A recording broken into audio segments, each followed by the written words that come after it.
Right, we're filming, we're on a side angle, loving it.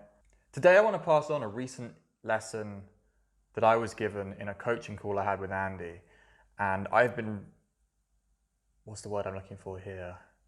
Stewing or marinating on it, something like that. I've been pondering it since he told me how he felt about a certain thought process I was using with how I viewed my goals for the year. And I was telling him essentially that I had a priority goal I set at New Year's when I set my goals for the whole year, and then I had one relatively similarly sized second goal. And I told him the order of priority was this and then this. And we were trying to keep the number of goals down to a relative minimum so that I could actually, accomplish something, because if you set loads of big goals, you will probably end up accomplishing nothing. Realistically, you want ideally one big goal and then like two smaller ones, but I ended up basically setting two big goals and a couple of smaller ones, which maybe not the best choice looking back, but you know what, it's what I did. I had been very set on the idea of doing the priority goal for the entire year and not shifting to the secondary goal at any point in a way that I have recently been reassessing. And so I was essentially whinging to him that like, oh, it's so difficult. I feel like I can't drop the priority goal because I said this 6 months ago. And I was also like explaining to him that like, I've got to give this priority goal, which is to do with girls and dating, by the way. And the second goal is to do with business. So that gives you some idea. And I was just whinging and being like, yo, I can't switch. If some people who switch on goals are like never going to succeed. And he basically stopped me and went, well, that's a limiting belief if I've ever heard one. Which was completely true, completely true.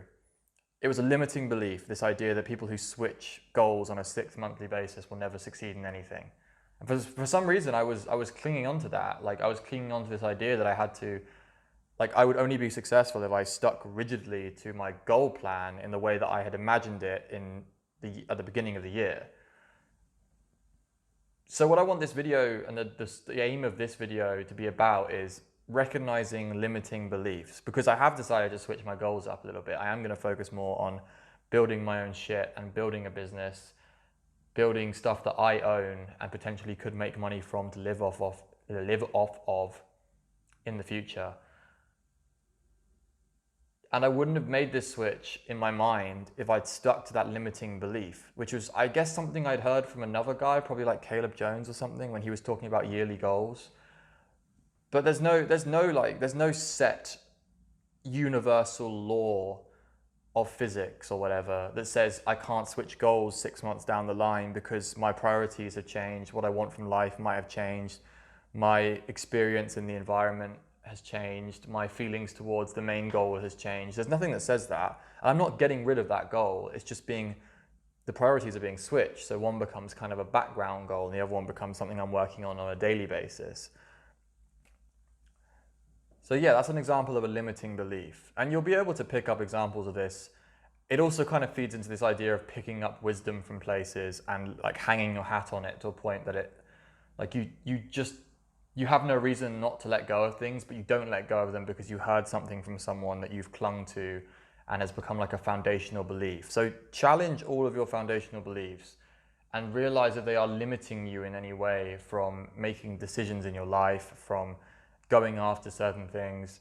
It's always important to try and spot these things because, and in my case, I needed someone else to spot it, and maybe you will too. Maybe you will need to talk to a friend or get a coach in an area you're trying to improve who will be able to look at your thought process and just be like, this is nonsense. Why are you thinking like this? So yeah, either try and analyze yourself for yourself, which are your limiting beliefs, or just pay someone. That also works. All right, guys. Peace out till tomorrow.